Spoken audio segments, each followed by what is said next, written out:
Assalamualaikum warahmatullahi wabarakatuh.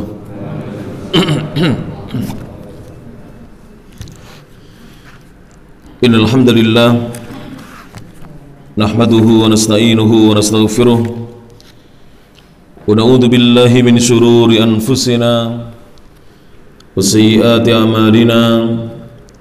Man yahdihillahu fala mudilla lahu wa man yudlil fala hadiya lahu.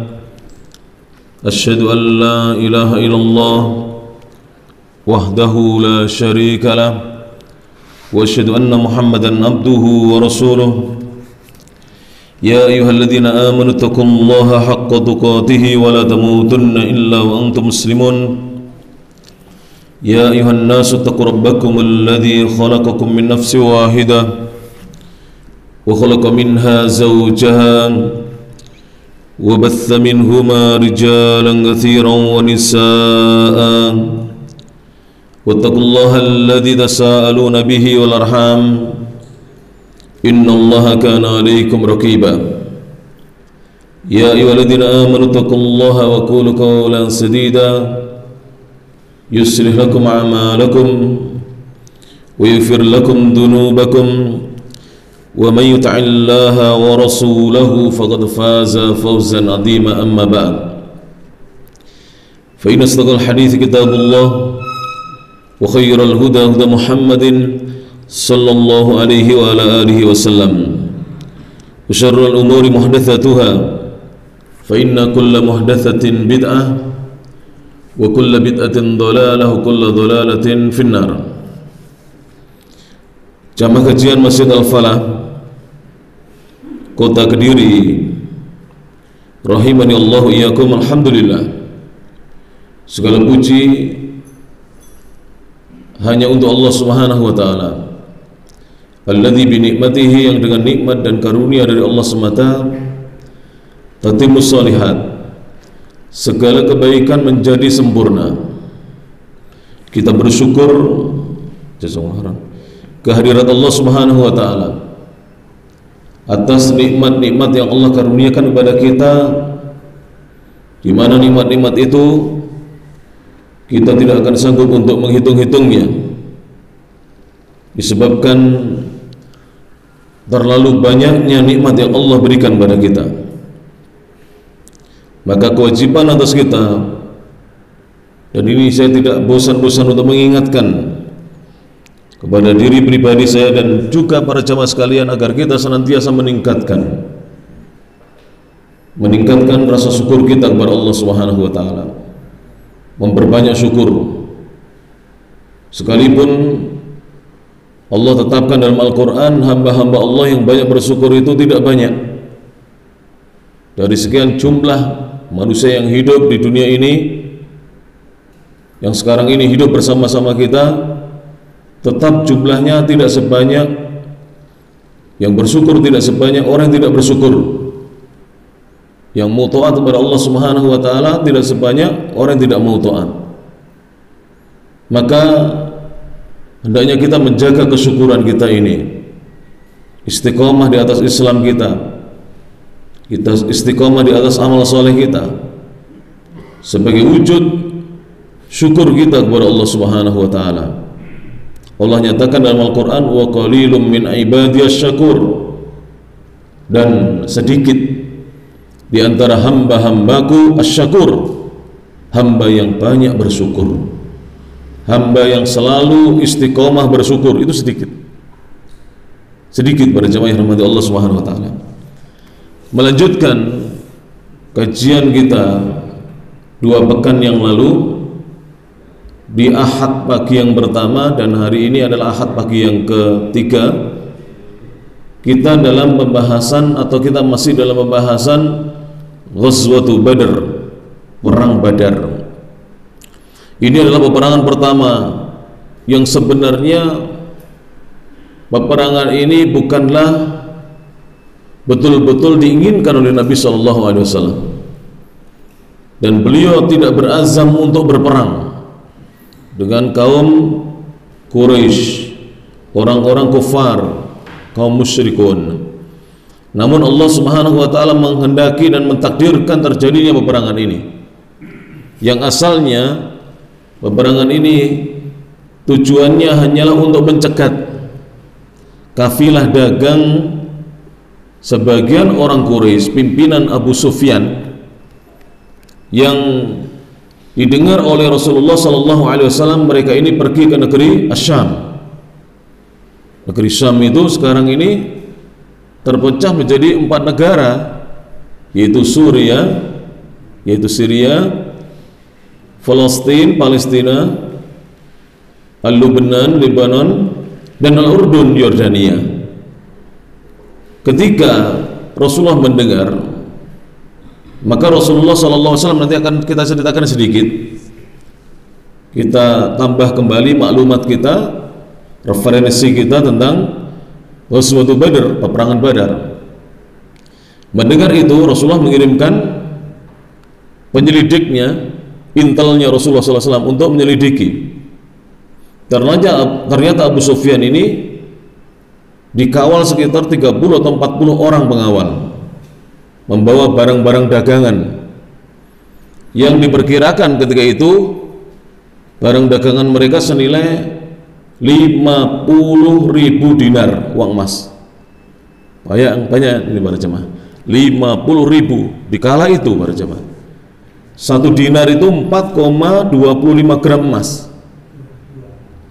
Jadi itu kali 50.000 para jemaah, 50.000 keping. Bisa dibayangkan ya, kalau 4 gram saja kali 50 berapa para jemaah? Sudah 200 kan? Iya, 200 gram ya. 200 berapa? 200 gram ya. 200 gram itu senilai berapa sekarang ini para jemaah? Ya mungkin 200-an juta kurang lebih. Ya lumayan uang segitu para jemaah di kala itu. Begitu Abu Sufyan mendengar bahwa mereka akan dicegat oleh kaum muslimin sebagai pembalasan, karena dalam Islam boleh apabila kita dicegat, boleh kita balas mencegat, karena mereka akan dihadang oleh kaum muslimin. Maka Abu Sufyan mengirimkan utusannya untuk segera menuju ke Makkah, meminta bala bantuan dari suku-suku yang ada di Makkah. Maka orang-orang Makkah, karena tentunya waktu itu yang terbanyak adalah kaum musyrikun, kaum kufar, mereka kemudian mengirimkan bala bantuan berupa tentara yang bersenjatakan lengkap. Kekuatan mereka ketika itu antara, kata para ulama ini, 900 hingga 1000 orang pasukan, di mana nanti akan diceritakan di sini ya para jemaah. Dan peperangan ini terjadi pada bulan Ramadan, tanggal 17 Ramadan pada tahun 2 Hijriah, 2 tahun setelah Rasulullah SAW hijrah ke kota Yathrib, ke kota Al-Madinah. Dan para ulama mengatakan, dan itu bertepatan pada tahun atau pada tanggal 13 Maret tahun 624 Masehi. Tahun berapa para jemaah? 624 Masehi. Jemaah sekalian rahmat Allah Subhanahu wa taala. Dan ketika itu pasukan kaum muslimin disertai oleh Rasulullah sallallahu alaihi wasallam sendiri. Kemudian Hamzah ditunjuk oleh Rasulullah SAW untuk mengkoordinir pasukan, karena sudah diketahui bahwa mereka mengirimkan bala bantuan. Maka mau tidak mau harus bersiap-siap untuk berperang, ini sudah, karena Allah takdirkan demikian. Jadi takdir Allah itu para jemaah, terkadang kita pandang sesuatu takdir itu kadang-kadang terlihat dalam mata kita atau terdengar oleh telinga kita sesuatu yang tidak baik, namun di balik takdir itu ada hikmah yang terkadang manusia tidak mengetahuinya. Wallahu a'lam bishawab. Seperti saya dengar, entah beritanya benar atau tidak, kejadian sebelum jatuhnya pesawat Sriwijaya beberapa waktu yang lalu, katanya ada penumpang dari Bandung yang tidak jadi naik. Ya selamat para jamaah. Padahal tidak jadinya ini mungkin penumpangnya ini merasa menyesal, sudah bayar tiket, sudah menentukan jadwal penerbangan, tiba-tiba Allah mentakdirkan tidak jadi berangkat karena sesuatu hal. Dan ini takdirnya Allah Subhanahu wa taala. Ternyata di balik takdir itu adalah kebaikan. Oleh karena itu, menurut sunnah Nabi SAW, dan ini termasuk al-aqidah al-islamiyah, akidah Islam yang wajib diyakini, sebagaimana diriwayatkan oleh Imam Muslim dalam kitab sahihnya dari jalan sahabat yang mulia Amirul Mukminin Umar ibn Al-Khattab radhiyallahu anhu, dan juga diriwayatkan oleh Imam Al-Bukhari dalam kitab sahihnya dari jalan sahabat yang mulia Abu Hurairah radhiyallahu taala anhu ardahu, ketika Rasul ditanya oleh Jibril yang datang di masjidnya Nabi, disaksikan oleh sebagian sahabat, Jibril menjelma menjadi seorang laki-laki yang tampan, yang bersih, pakaiannya putih bersih, rambutnya hitam, tidak tampak dari laki-laki itu tanda-tanda perjalanan jauh. Namun tidak ada seorang pun sahabat penghuni kota Madinah yang kenal dan mengetahui laki-laki tersebut. Maka laki-laki itu yang hakikatnya adalah Jibril alaihissalam bertanya kepada Nabi SAW untuk mengajarkan agama Islam kepada mereka yang hadir di masjid waktu itu bersama Nabi SAW. Jibril mengatakan, "Ya Muhammad, akhbirni anil iman." Wahai Muhammad, kabarkan kepadaku, sampaikan kepadaku tentang iman. Qal, Nabi menjawab sallallahu alaihi wasallam, al-imanu an tu'mina billah.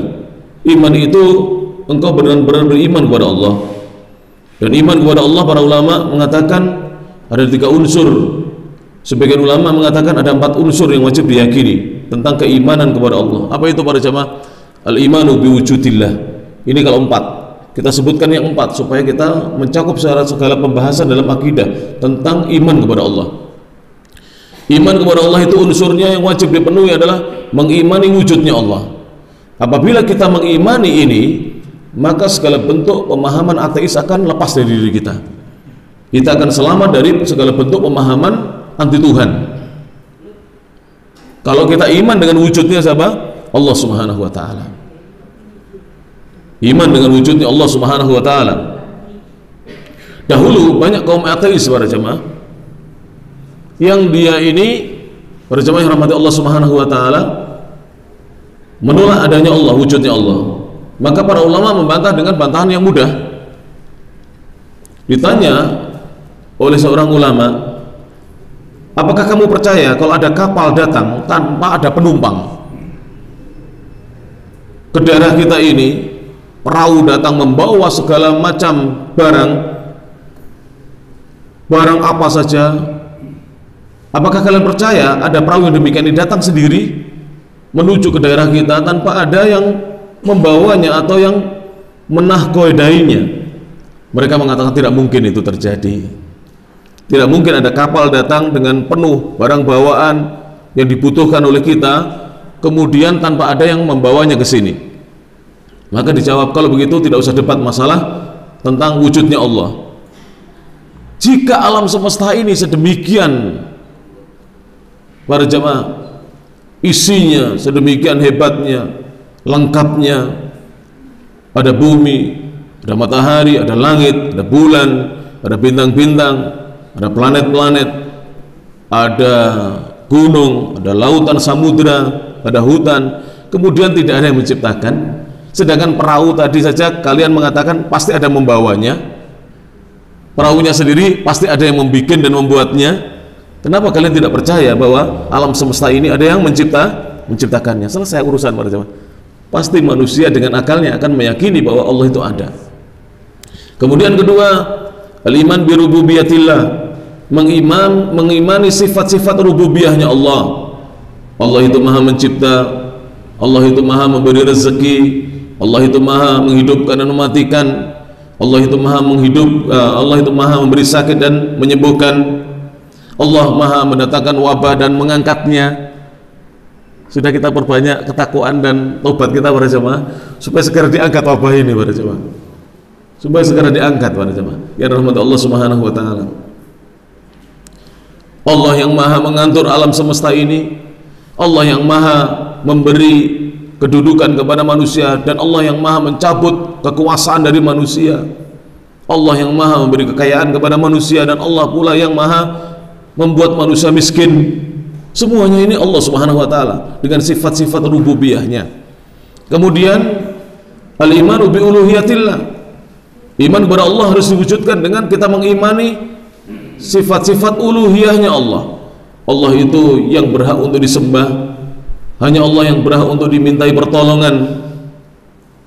Semua ibadah kita ini tidak boleh dipersembahkan kepada selain Allah, karena selain Allah itu makhluk. Yang hanya boleh disembah dan hanya benar untuk disembah hanya Allah Subhanahu wa taala Al-Khaliq, yang maha mencipta dan maha memberi rezeki makhluk-makhluk. Kemudian yang terakhir, al-imanu bi asma'ihi wa sifatih, mengimani nama-nama dan sifat-sifat Allah. Kemudian Jibril menjawab, wa malaikatihi, beriman dengan malaikat-malaikatnya, wa kutubihi, beriman dengan kitab-kitabnya Allah, wa rusulihi, beriman dengan para utusan Allah, wal yaumil akhir, beriman dengan adanya hari akhir. Dan buah iman kepada hari akhir para jamaah adalah al-istiqamatu ala dinillah. Di antara buah yang disebutkan oleh para ulama kita, kalau seorang beriman kepada hari akhir, akan ada buah pada dirinya, akan ada tanda pada dirinya. Syukran, jazakallahu khairan. Akan ada tanda bagi dirinya. Apa itu para jamaah? Istiqomah di atas agama Allah. Seorang itu kalau istiqomah, tandanya dia beriman dengan hari akhir, beriman dengan kiamat. Kemudian wa tu'mina, Rasul menyebutkan lagi kata-kata iman, padahal tadi ketika iman kepada malaikat sampai iman kepada hari akhir tidak dikatakan lagi kata-kata iman, dicukupkan iman di depan saja. Kemudian Rasul mengatakan wa tu'mina, dan kamu beriman, kata Nabi Muhammad SAW, bil qadari, dengan takdirnya Allah, khairihi wa syarrihi, takdir yang baiknya maupun yang buruknya. Ulama membahas di sini. Dalam, kalau panjenengan membaca kitab-kitab akidah, iman kepada takdir nanti tidak lepas dari dua kata, al-qadaru wal qada. Dua kata ini tidak lepas para jemaah. Sebagian ulama mengatakan al-qadar yang artinya ketentuan, itu juga al-qada sama, yang artinya keputusan Allah sama. Tapi Syekh Muhammad bin Shalih Al-Utsaimin rahimahullah taala dan ulama-ulama Ahlussunnah yang lainnya mengatakan beda. Kalau al-qadar itu adalah takdir yang telah Allah ketahui, telah Allah tulis, telah Allah kehendaki, dan telah Allah ciptakan, yang masih di lauh mahfud. Adapun al-qada yang sudah menimpa kita dan kita tahu. Dan Nabi mengatakan dengan kata-kata, kamu beriman dengan takdir. Karena kalau qada sudah terjadi, ya mesti percaya. Sudah terjadi. Sampai kok untuk jajan siji kok telu misalnya, itu sudah terjadi, percaya. Gak mungkin gak percaya. Oh nyatanya kalau nggak tiga ini. Gitu. Mungkin panitia nih wonge lemu yo siji kurang, akhirnya dikasih 3 ya. Percaya pada jamaah sudah terjadi. Kemudian sesuatu yang cuman kenapa kadang-kadang kodok itu masih ada yang mengingkari? Iya, biasanya diingkari bukan kodok yang baik, tapi kodok yang buruk yang diingkari. Oleh karena itu Nabi menyuruh mengimani takdirnya dulu. Kalau sudah takdir diimani, baik yang baik maupun yang buruk, qada mudah untuk diimani. Karena kepastian sudah terjadi begini, nggak akan berubah para jamaah.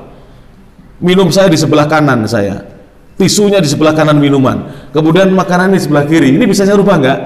Bisa. Tapi dengan takdirnya Allah. Kalau Allah tidak mentakdirkan, tidak akan berubah. Tetap nanti sampai selesai pengajian begini para jamaah. Rasul memerintahkan untuk kita beriman dengan takdirnya Allah Subhanahu wa taala. Dan kejadian perang Badar walaupun awalnya tidak dikehendaki oleh Rasulullah SAW sendiri, tidak berazam beliau untuk perang, tapi Allah sudah takdirkan. Apalah daya manusia, maka manusia tetap harus apa? Tawakal. Dan tawakal itu unsurnya ada berapa? 2. I'timadul qalbi Allah, hatinya disandarkan kepada Allah, pasrah kepada Allah. Yang kedua, ma'akhdil asbabil masyru'ah, disertai dengan mengambil sebab-sebab yang disyariatkan, yang disebut dengan ikhtiar kita, usaha kita yang maksimal. Sudah tidak ada lagi kecuali pasrah kepada Allah. Apa yang terjadi nanti dalam peperangan, Rasul pasrah. Makanya malam harinya beliau beristighatsah, betul-betul memohon pertolongan kepada Allah. Tidak ada yang bisa menolong kecuali Allah Subhanahu wa taala. Dan beliau ikhtiar. Besok harinya, malam harinya beliau berdoa kepada Allah. Keesokan harinya beliau mempersiapkan pasukannya, memerintahkan Hamzah untuk mengkoordinir pasukannya, memeriksa pasukannya para jamaah. Dan ketika itu yang ikut serta di antara pemimpin-pemimpin kaum muslimin, para sahabat besar adalah selain Hamzah, Abu Bakar, kemudian Umar, kemudian Ali. Namun Utsman tidak ikut, Utsman bin Affan radhiyallahu anhu. Kenapa para jamaah? Ada yang tahu? Utsman tidak ikut dalam peperangan itu, Utsman tidak ikut serta. Disebutkan oleh sebagian ulama ketika itu istrinya sedang sakit. Rasulullah memerintahkan Utsman untuk menjaga putrinya Rasulullah sallallahu alaihi wasallam. Jadi dalam kondisi perang sekalipun para jamaah, kalau ada keluarga kita yang sakit dan tidak ada yang merawat kecuali kita, maka seorang laki-laki boleh dia ada udzur dia untuk tidak berangkat perang, termasuk sholat berjamaah. Kalau istri panjenengan sakit, tidak ada yang menunggu di rumah sakit, tidak ada yang menunggu di rumah panjenengan, tidak sholat berjamaah, tidak dihukum oleh Allah Subhanahu wa taala, padahal sehat kita. Tentang perang Badar ini, saya lanjutkan lagi. Di antara sahabat yang ikut serta, sahabat-sahabat besar adalah Az-Zubair ibnul Awam, kemudian Al-Miqdad ibnu Amr, kemudian Ubaidah ibnul Harith. Adapun dari pasukan kafir yang dipimpin oleh, awalnya kafilah dagang dipimpin oleh Abu Sufyan, tapi dalam peperangan itu diambil alih oleh Amr bin Hisham. Tahu Amr bin Hisham pada zaman siapa? Abu Jahal. Abu Jahal, ya, bapaknya kebodohan. Abu Jahal ini. Namanya Amr bin Hisham.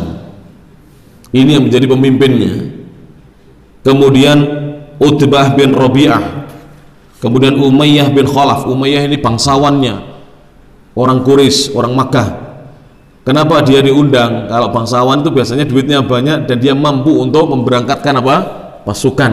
Karena zaman dahulu pasukan itu tidak dibiayai negara, belum ada negara zaman dahulu. Yang namanya pasukan berangkat itu berangkat sendiri. Kudanya yang dipakai ya kudanya sendiri, bekalnya yang dibawa juga bekalnya sendiri pada jemaah. Maka waktu itu Umayyah ini diajak ikut serta. Kemudian Syaibah ibnu Rabi'ah, kemudian Walid ibnu Utbah, kemudian Handalah ibnu Abi Sufyan, kemudian Amr ibnu Abi Sufyan, kemudian Utbah ibnu Abi Mu'aid.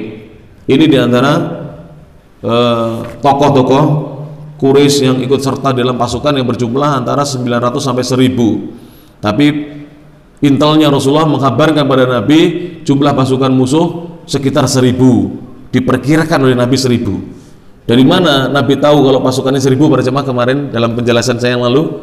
Dari mana? Dari jumlah kepala unta atau unta yang disembelih berapa ekor. Ketika dihitung untanya 10, sedangkan unta 1 ini cukup dimakan 100 orang, maka berarti jumlah pasukannya adalah 1000. Kalau hitung satu persatu salah konangan pada sama dibunuh oleh pasukan musuh ya. Musuh dihitung satu persatu. Enggak, susah, atau memperkirakan juga susah. Tapi dengan dihitung jumlah hewan yang disembelih, mereka sudah tahu, orang Arab sudah paham. Jadi unta itu besar, itu kalau orang Arab satu unta hanya cukup ya 100. Kalau kita satu ekor unta para jemaah bisa untuk walimahan 1000 orang. Loh bener. Walaupun nyobi itu kan. Jadi di Arab sana walimahan para jemaah, walimah orang miskin. Nun sewu nggih. Ini gak banding-banding nih kalau saya nyebutkan saja, mudah-mudahan kita bisa seperti itu. Walimah orang miskin itu 1/4 kambing para jemaah. Jadi sana kalau waliman kambingnya itu enggak diiris-iris kecil-kecil ya kita enggak, atau disuwir-suwir iwak pitiknya diiris tipis-tipis tidak. Jadi kambing itu utuh Dari mana kita tahu kambing itu kalau miskin kambingnya dibagi 4? Oh, sempolnya siji apa namanya? Sampelnya siji. Oh, ini berarti kambing 1/4. Kalau kakinya 2 ada kepalanya, kambing separuh. Yang satunya kaki 2 ada buntutnya, ekornya, kambing separuh ini. Kalau orang agak kaya, kambingnya separuh. Saya sudah pernah semuanya. Mulai dari agak miskin, ada kaya di Saudi diundang saya. Kemudian saya pernah diundang 1 nampan itu kambing 1 utuh. Semua ada 1 nampan ini. Cuma dimakan berapa? 8 orang. 8 orang. Saya ikut serta di situ. Saya orang Indonesia, orang 7-nya orang Arab. Ya Allah berjamaah. Kalau makan, yang dipuluk dulu, bukan dipuluk, yang dicekel dulu itu, dipegang dulu itu dagingnya, segone jadi lawuh. Jadi jarang-jarang orang Arab makan nasi itu jarang-jarang. Jadi seganya itu jadi lawuh. Sego lah bahasa Indonesia sega tuh. Oke. Jadi nasinya itu jadi lauknya, yang dimakan itu adalah apa? Dagingnya. Plak, plak, plak. Ya saya ikut-ikut, makanya pulang langsung begini saya. Dulu saya pergi ke sana loh, berat saya sekitar 50-an, bohada, tidak ada. Saya tidak tahu ada apa enggak. Pulang langsung mekar, makanannya segitu baru. Baik. Kita kembali kepada peperangan ini. Saya singgung dalam pertemuan yang lalu sebagian ulama, yaitu diantaranya Syekh Al-Muhaddits, seorang ahli hadis dari negeri India, min biladil Hind. Dan India itu para jamaah jangan diremehkan. Walaupun asalnya negeri kufar, sampai sekarang pun demikian, mayoritas adalah orang-orang Hindustan dan sebagian ada yang beragama Syekh, ya, Singh atau Syekh. Di sana itu para jamaah banyak ulama-ulama besar. Dan di India sendiri, ini bukan kita membahas Pakistan. Kalau Pakistan penduduknya sekitar 80-an juta lebih. India sendiri, saya pernah tanya kepada sebagian ulama India, penduduk yang muslim itu sekitar 50-an juta. Bahkan sampai 100 juta. Itu sensusnya. Antara 50 sampai 100 juta karena tersebar mereka. Dan ajaibnya orang sana itu, walaupun Islamnya tidak sebanyak Indonesia, tapi kualitas Islamnya sana lebih bagus pada jemaah. Kualitas Islamnya lebih bagus. Dari apa? Saya lihat kalau pas di Saudi, umpama orang India 10 yang Islam ya, yang nggak jamaah paling 1 pada jamaah. Kalau sini yang 10 Islam yang nggak jamaah songo, 9 nggak jamaah. Jadi begitu, kualitasnya lebih bagus. Terus ngaji-ngaji juga semangat orang India ini. Oleh karena itu ilmunya sana lebih banyak. Di sini kalau kualitas umat Islam bagus, ini kiai akan banyak, ustadz akan banyak pada jamaah. Sekarang ini sebenarnya jumlah ustadz dan kiai belum mencukupi jumlah kaum muslimin di Indonesia. Benar. Tanya ustadz-ustadz, tanya kiai-kiai, masih sering mereka menolak jadwal pengajian. Karena apa? Menunjukkan bahwa jumlah ustadz dan kiai itu masih kurang. Kalau kiai menolak jadwal pengajian, berarti jumlah orang yang ingin ngaji banyak, tapi kiainya belum bisa, belum ada gantinya, belum ada asistennya, belum ada santri yang membantunya. Makanya para santri harus semangat belajar agama ya. Yang sudah mondok ya sudah biar. Yang mau belajar kedokteran, ekonomi, bisnis, teknik biar saja. Yang santri nggak usah ikut-ikut belajar yang lain, belajar agama yang baik untuk meneruskan perjuangan Rasulullah Sallallahu Alaihi Wasallam. Kalau semua jadi dokter, siapa sing jadi kiai ini? Kalau semua jadi insinyur, siapa yang jadi apa? Ustadznya. Harus ada pimpinan pondok pesantren. Tidak boleh kiai ini meninggal belum ada gantinya, tidak boleh. Beberapa pondok pesantren itu sekarang ini mulai surut santrinya. Kenapa? Kiai yang disegani meninggal nggak ada gantinya, semua putranya sekolahnya umum. Ini nggak benar seperti ini. Harus ada di antara putranya disekolahkan apa?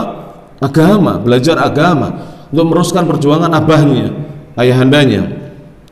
Ketika itu para jamaah, jumlah kaum muslimin berapa? Sudah saya sampaikan dalam pertemuan yang lalu, menurut ulama 313, dan ada yang mengatakan 314, dan ada yang mengatakan 317. Dari 313 sampai 317 itu di sini disebutkan oleh Syekh Syekh Al-Muhaddits Safiur Rahman Al-Mubarak Furi, yang 82 orang itu berasal dari Al-Muhajirin, 82 orang atau 83 orang atau 86 orang kalau hitungannya 317 itu dari Muhajirin. Adapun sisanya yang 61 orang dari suku Al-Aus, penduduk asli Madinah, Yathrib. Kemudian sisanya lagi 170 berasal dari suku Al-Khazraj. Aus dan Khazraj dulu sebelum datang Rasulullah itu saling bertengkar seperti kucing dengan anjing, tidak pernah akur. Diakurkan oleh Rasulullah SAW. Dan asalnya dari 313 atau 314 atau 317 ini, para jamaah yang rahmati Allah Subhanahu wa taala, mereka belum diberitahu oleh Rasulullah kalau ini akan terjadi peperangan, karena memang ini peperangan yang mendadak. Namun alhamdulillah, kebanyakan dari suku-suku ini, walaupun mereka baru-baru masuk Islam, sebagian besar mereka baru-baru masuk Islam, 313 pasukan muslimin ini semuanya menyatakan bersedia untuk berperang seandainya terjadi peperangan. Semuanya siap untuk berperang, membela agama Allah Subhanahu wa taala. Kenapa kita kaji perang Badar? Apakah kaum muslimin ini sukanya perang? Atau dalam kamusnya kaum muslimin tidak ada penyebaran Islam kecuali harus dengan perang? Apa jawabannya para jamaah? Tidak demikian. Kita belajar perang Badar karena perang Badar merupakan sejarah yang faktanya nyata, dan sejarah ini ditulis oleh para ulama, dan sejarah ini memiliki hikmah yang banyak yang bisa kita petik dari peperangan ini para jamaah. Apa yang hendak kita petik? Semangat perangnya ini yang harus dimiliki oleh kaum muslimin sekarang ini. Kita ini perang bukan hanya menghadapi musuh das gundul ireng ya, tapi musuh setan ini juga banyak para jamaah yang harus kita hadapi. Dengan semangat perang Badar, panjenengan mampu untuk istiqomah sholat subuh. Dengan semangat perang Badar, panjenengan tetap hadir di majelis-majelis ilmu seperti ini. Dengan semangat perang Badar, ibu-ibu tetap di rumah rajin puasa sunnah, bapak-bapak banyak membaca Al-Quran. Kemudian kaum muslimin semangat untuk bersodakoh untuk masjid-masjid, panti asuhan, pesantren Islam, dakwah Islamiyah. Ini adanya semangat perang Badar. Yang pertama, semangat ini dalam rangka apa para jamaah? Perang itu dalam rangka apa? Untuk menjaga eksistensi kehidupan kita. Manusia ini kalau seandainya ya para jamaah diperangi kemudian diam, kita tidak memberikan perlawanan, maka hidup kita ini akan akan habis. Eksistensi manusia akan hilang. Karena yang memerangi akan bertindak brutal, tidak ada yang melawan. Maka perang ini ada hikmahnya para jamaah, menjaga populasi manusia diantaranya.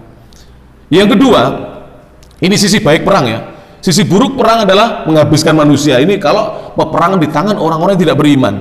Tapi peperangan apabila di tangan orang-orang yang beriman, justru menjaga eksistensi populasi kehidupan manusia ini tetap terjaga. Misalnya negara Indonesia diserang musuh, kalau kita tidak mau berperang, habis ya para jamaah, dibunuh oleh musuh. Tapi kalau kita ingin mempertahankan minimal hidup kita, apalagi negeri kita yang kita cintai ini, dengan berperang, maka kita masih bisa hidup, negeri ini masih bernama Indonesia.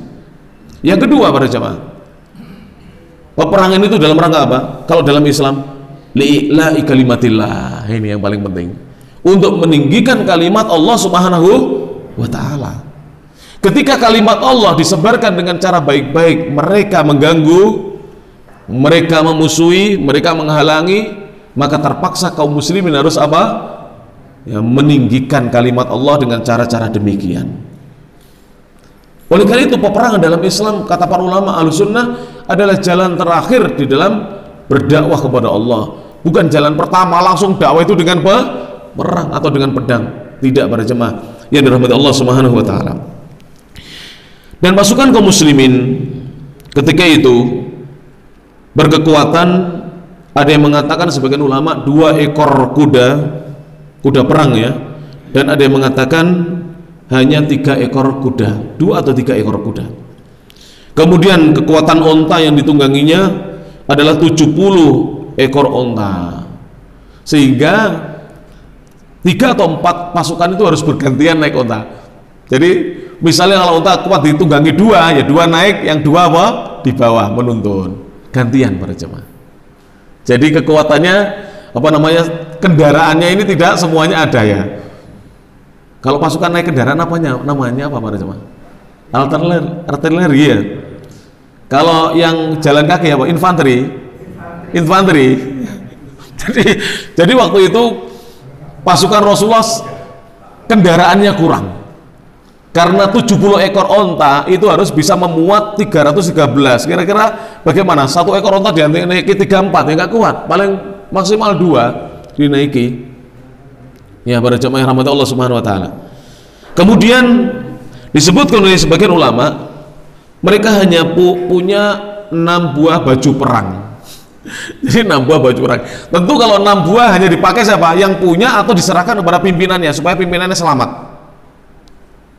Jadi kadang-kadang dipakai sendiri oleh yang empunya baju perang itu, dan kadang-kadang diserahkan kepada pimpinannya supaya pimpinannya selamat. Ada apa para jamaah ini? Kenapa diserahkan kepada pimpinan? Apakah dia merelakan nyawanya supaya habis? Tidak.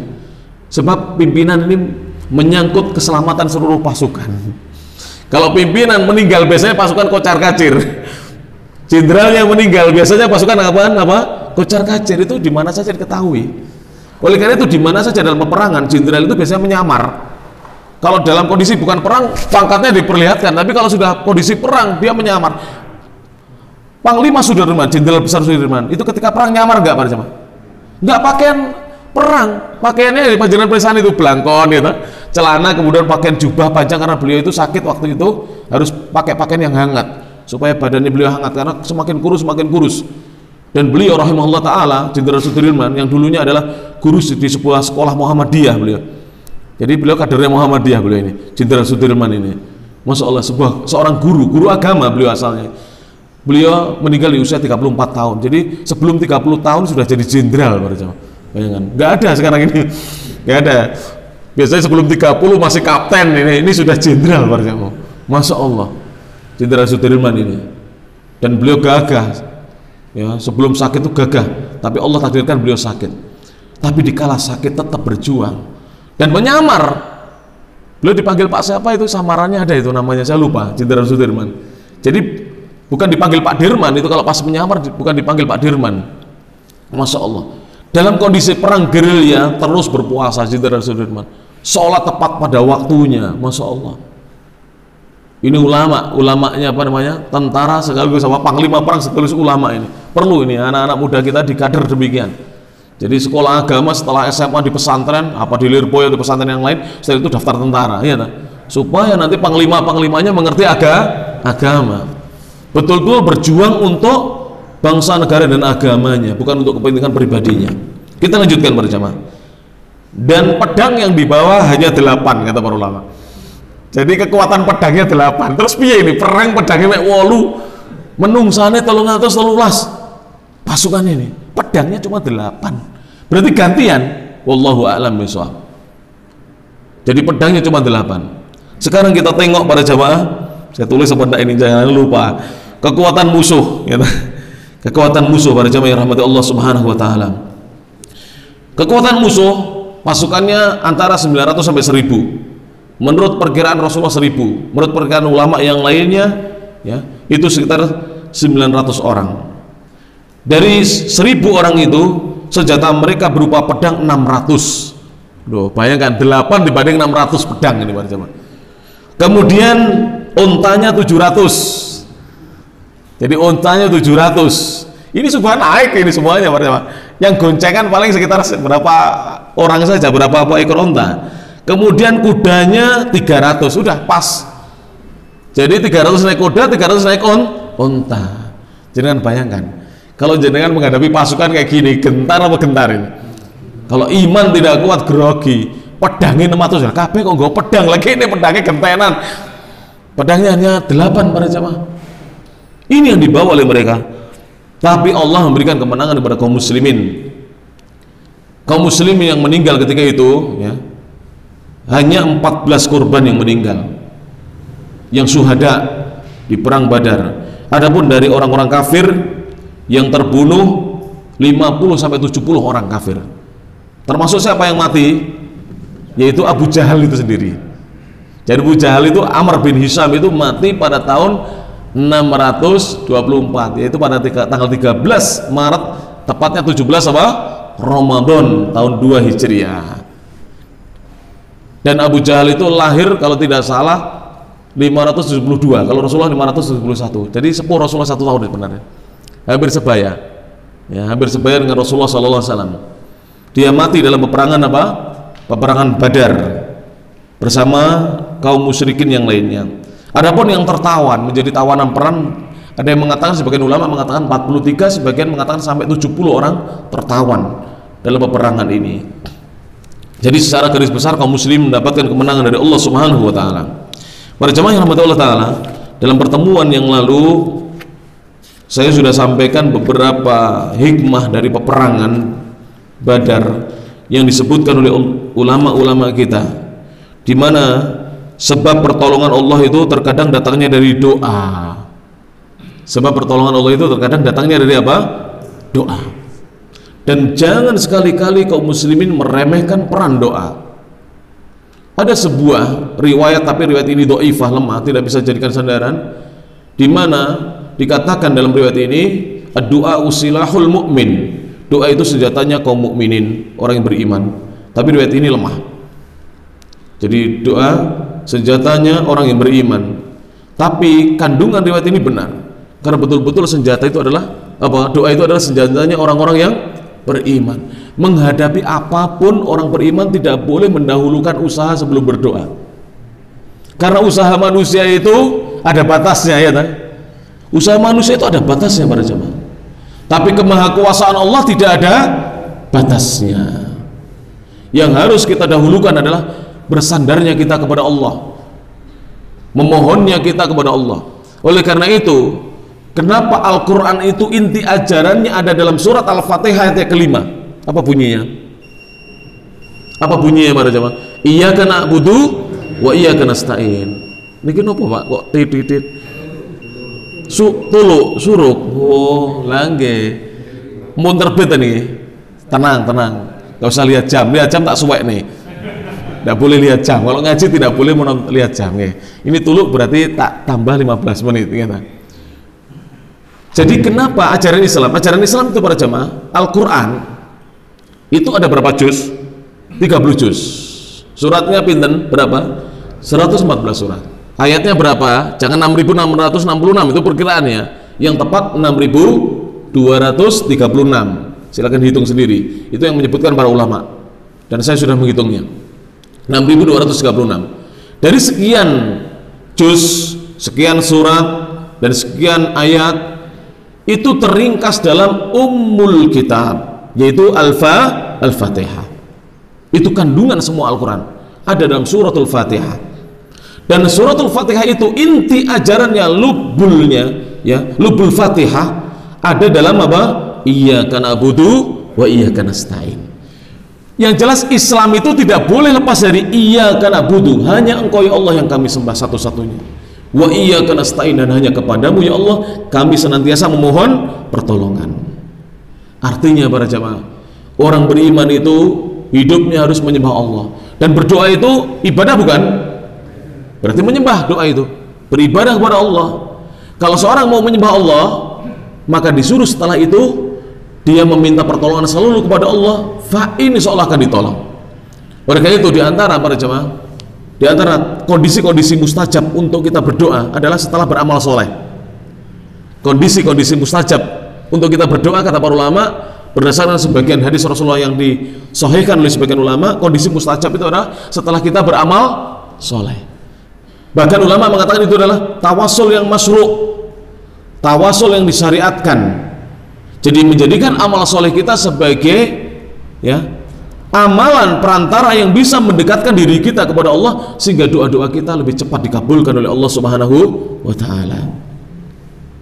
Maka dari itu para jamaah, walaupun doa itu sendiri ibadah, tetap Allah mengajarkan melalui lisan Rasulnya agar kalau kita berdoa, jangan langsung berdoa. Awali dengan pujian kepada Allah, awali dengan membaca sholawat kepada Rasulullah Sallallahu Alaihi Wasallam. Kemudian kita berdoa, fa insya Allah doa kita akan dikabulkan oleh Allah Subhanahu Wa Taala. Kemudian yang selanjutnya, ini sudah kita bahas dalam pertemuan yang lalu. Yang selanjutnya adalah yang memiliki buku bisa dicatat para jemaah, bahwa iman dan amal soleh merupakan sebab-sebab atau sebesar-besar sebab datangnya pertolongan Allah. Para ulama mengatakan ini pelajaran ya, pelajaran dari semangat perang Badar. Yang bisa dipetik adalah annal imana, bahwasanya iman, wal amal shalihah, dan amal saleh itu min a'dhami asbabin nasri, termasuk sebesar-besar sebab-sebab datangnya pertolongan. Kaum muslimin tadi secara hitungan di atas kertas semuanya kalah, jumlah pasukan kalah. Kemudian apalagi para jamaah, persenjataan kalah. Terus apalagi kalau makanan itu apa namanya? Logistik kalah. Lalu apa namanya ini? Rasulullah dan para sahabatnya tidak seperti mereka setiap hari nyembelih onta. Mereka nyembelih onta, para jemaah, bayangkan. Jadi logistiknya kita sudah kalah dengan mereka. Tetapi kita punya apa? Para sahabat dan Rasulullah punya apa? Iman dan amal soleh. Inilah yang menjadi sebab datangnya pertolongan Allah Subhanahu wa taala. Walidzalika, para ulama mengatakan oleh karena itulah wa'adallahu al-mu'minin, Allah menjanjikan kepada orang-orang beriman as-salihin, lagi soleh kepada Allah, lagi suka berbuat amal soleh, bin nasri, dijanjikan akan diberi pertolongan, fi ghairi ayatin, dan janji ini lebih dari satu ayat dalam Al-Quran, min kitabillahi, dari kitab Allah. Jadi kalau kita melihat ayat Al-Quran, janji Allah kepada orang-orang beriman dan beramal soleh bahwa mereka akan ditolong, itu janji ini lebih dari satu ayat. Saya mau tanya para jamaah, seandainya Allah menjanjikan hanya satu ayat, orang beriman tentunya percaya apa tidak? Percaya. Bagaimana kalau lebih dari satu ayat? Harus lebih kita imani para jamaah, bahwa pertolongan Allah itu datang dengan kita beriman dan beramal soleh. Jadi jangan mengatakan begini, boleh mek, iman amal soleh kapan ditulungi Allah loh? Iman amal soleh itu sudah usaha. Ini usaha pertama. Kalau kita hanya mengandalkan usaha duniawi tanpa kita sangkut pautkan dengan iman dan amal soleh, ini kalau dapat di Indonesia, kalau dapat itu bukan pertolongan, itu istidraj. Istidraj, tahu istidraj?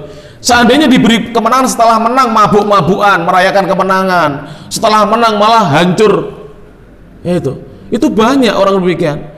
Sama dengan begini, orang yang dapat rezeki dari Allah, rezeki nomplok misalnya, tapi dia beriman dan beramal soleh, misalnya pun ngeten, anak muda, dia daftar berkali-kali gak keterima, kemudian diterima, tapi dia anak yang beriman dan beramal soleh, setelah berterima ini syukurnya berbeda dengan anak muda yang tidak beriman dan beramal soleh. Beda nanti hasilnya. Dia nanti kalau dapat penghasilan dari pegawai negeri digunakan untuk keluarganya, kalau dia belum menikah digunakan untuk bantu orang tuanya, adik-adiknya yang masih sekolah, dan seterusnya, keluarganya yang lain, untuk sodako. Tapi kalau pemuda-pemuda yang tidak punya iman dan beramal soleh, kalau dapat itu, wah sudah, mabuk-mabukan, koncone dibosi mabuk-mabukan, dan seterusnya, nguplu dan seterusnya. Banyak orang sukses malah kuplu setelah itu. Iya, saya dapat cerita pada zaman lulusan kata sebut ya, universitas negeri di Indonesia, dapat pekerjaan hebat.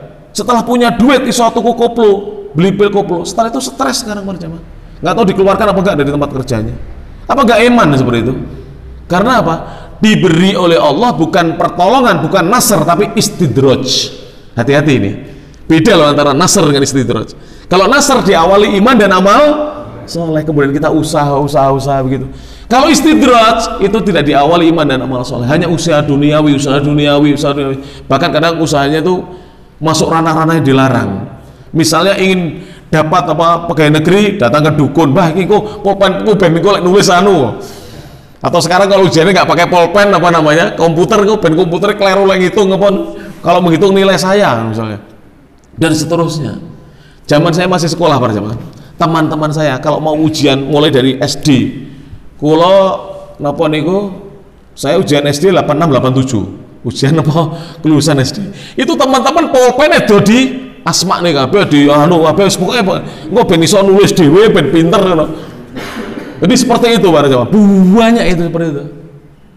Terus kemudian SMP masih, SMA nggak tahu masih apa tidak, masih zaman itu gitu. Jadi orang kalau mau ujian tuh bapak-bapaknya itu pada bawa pulpen ke sana nanti biar dia anu pulpennya itu. Jadi pulpennya carry resmi ini para jamaah, pulpennya sih mesti dia apa husur keri terus gimana pada zaman. Ini menunjukkan iman dan amal soleh ini penting. Allah Ta'ala berfirman, sudah dari suruk tadi pinten 11 5 berlebih berapa suruk? 5 lebih 35, sekarang 5 lebih pinten? Oke, ya kurang 7 menit, bener. Sabar. Jangan lihat jam loh ya. Kesepakatannya lihat jam, saya tambah pelajarannya. Oke. Allah berfirman para jemaah. Qala Ta'ala. Sebenarnya panjenengan setelah titit itu sebenarnya sebagian ulama ada yang mengatakan boleh, tetapi rata-rata ulama sunnah untuk menjaga, karena tunggu sampai satu penggalah itu 15 sampai 20 menit ya kita baru sholat. Itulah waktu sholat isyraq, suruk, dan waktu sholat duha itu.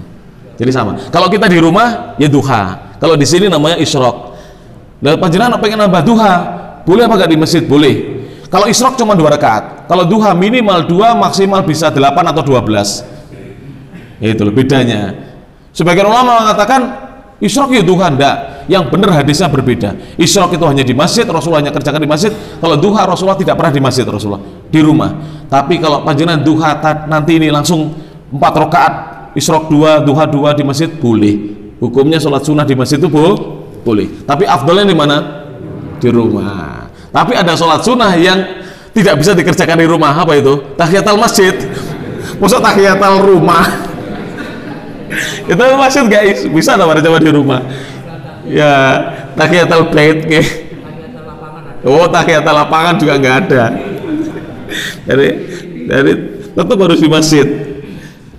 Dan tahiyatul masjid itu sebenarnya sebagian ulama ada yang mengatakan wajib, ada yang mengatakan wajib. Tapi Allah berfirman dalam surat Ghafir ayat 51. Ghafir surat nomor pinten? Setelah Az-Zumar 39 berarti 40. Ayatnya 51 kata Allah, inna lanansuru rusulana, sesungguhnya kami, kata Allah, benar-benar akan menolong para utusan kami. Walladzina amanu, dan orang-orang yang beriman. Jadi yang ditolong siapa?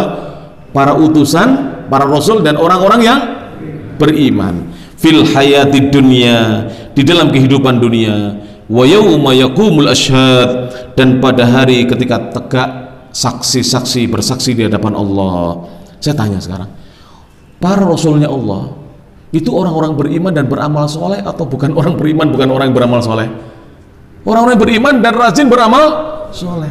Demikian juga orang-orang beriman disebutkan di sini. Kalau sudah disebut beriman, itu sudah menjalankan keimanannya. Tapi kalau disebut sudah masuk Islam, belum tentu menjalankan apa? Keimanannya. Karena tingkatan iman ini lebih tinggi daripada tingkatan apa? Islam. Jadi orang itu muslim dulu, setelah itu mukmin, baru muhsin. Nah, karena tingkatannya al-Islam dulu, baru al-iman, baru setelah itu apa? Al-ihsan. Kalau para nabi sudah dalam taraf al-ihsan, kita mungkin masih iman menuju ihsan, atau sebagian sudah menuju ihsan. Tapi sebagian orang masih dalam taraf apa? Al-Islam. Yang penting KTP-nya Islam. Muga-muga orang murtad, insya Allah masih dijamin surga bersama. Insya Allah. Jangan loh, kita jangan, sekarang ini kan banyak kelompok-kelompok gampang mengkafirkan sesamanya, nggak bisa. Selama dia masih muslim, ada jaminan masuk surga bersama. Ya kita doakan mudah-mudahan meninggalkan segala perbuatan buruknya dia, supaya dia taat kepada Allah Subhanahu wa Ta'ala.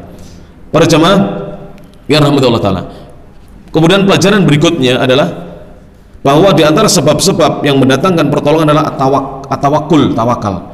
Anna tawakkula, sesungguhnya sikap tawakal alallahi, atas Allah, min a'dhami asbabin nasri, termasuk sebab-sebab terbesar yang bisa mendatangkan pertolongan Allah Subhanahu wa Ta'ala.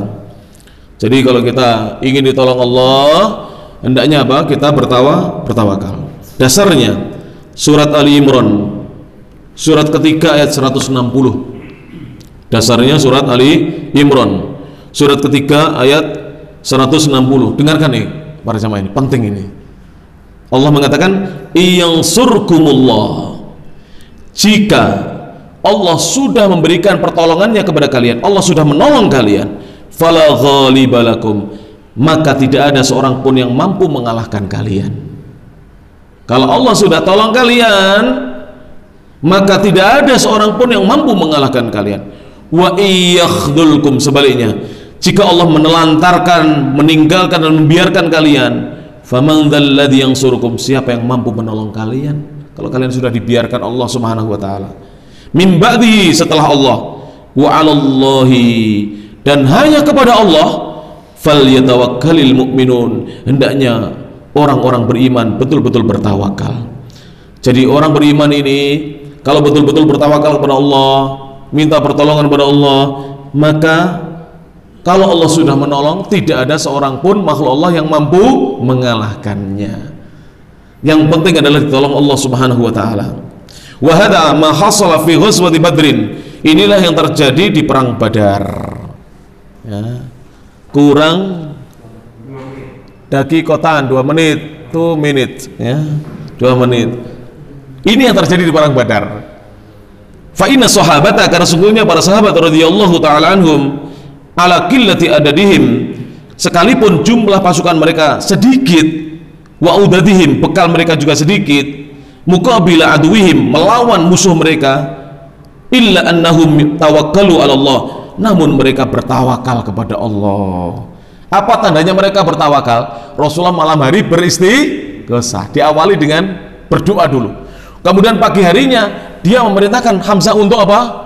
Apa itu namanya kalau pasukan apa?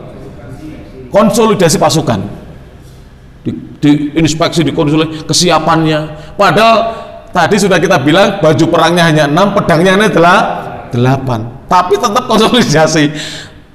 Apa kuda perangnya hanya 2 atau 3, bayangkan. Mek loro kono 300 pada zaman. Tetap ini tawakal namanya. Panjenengan pedagang, tawakalnya bagaimana? Ya buka toko nih, bersihkan tokonya, sing wis bledukan dibersihkan itu pada jamaah. Itu tawakalnya pedagang. Jangan pedagang tawang ini jam 7, bukanya jam 09, wis telat. Okay. Ibarat orang itu sudah telat, pitik metune awan wis ditutul koncone gitu pada jamaah. Sudah ditutul temannya, harusnya rajin beribadah, subuhan, habis subuh zikir, habis itu kemudian pulang mandi, sarapan, berangkat berdagang, berangkat apa-apanya berbisnis. Insya Allah akan diberi rezeki oleh Allah Subhanahu wa taala.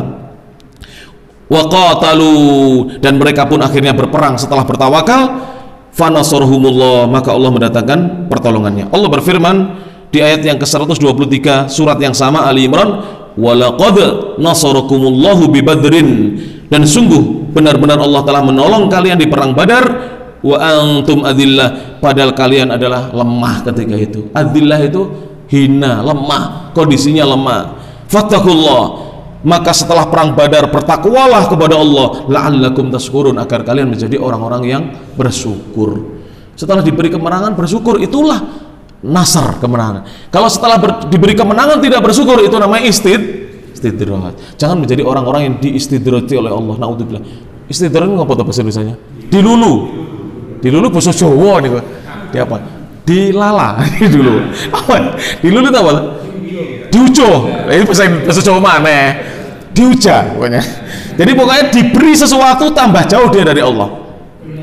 Ada orang diberi rezeki tambah dekat dengan Allah. Ada orang diberi rezeki tambah jauh dari Allah. Sebelum menikah rajin ke masjid. Begitu sudah menikah jauh. Nah ini keliru. Ada orang sebelum menikah jarang ke masjid. Setelah menikah kok rajin. Ini namanya nasar, pertolongan dari Allah. Bedakan ini warjamah, dua hal ini. Mudah-mudahan apa yang disampaikan bermanfaat. Ini masih nomor 3 ya para jamaah.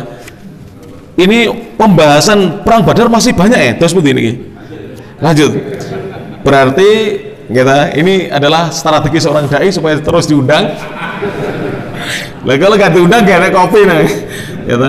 Ini strategi. Jadi dai itu harus punya strategi original. Kalau nggak diundang mana. Demikian bisa disampaikan. Mudah-mudahan bermanfaat. Saya yakin banyak kata-kata saya yang menyinggung. Saya mohon maaf yang sebesar-besarnya.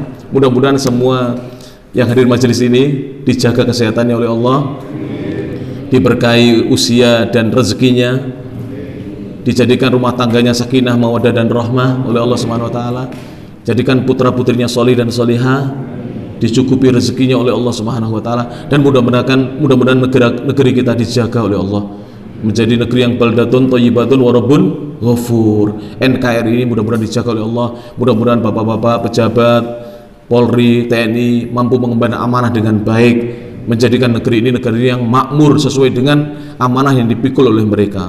Subhanakallahumma wa bihamdik, asyhadu an la ilaha illa anta, astaghfiruka wa atubu ilaik. Wa akhiru da'wana anil hamdulillahi rabbil alamin.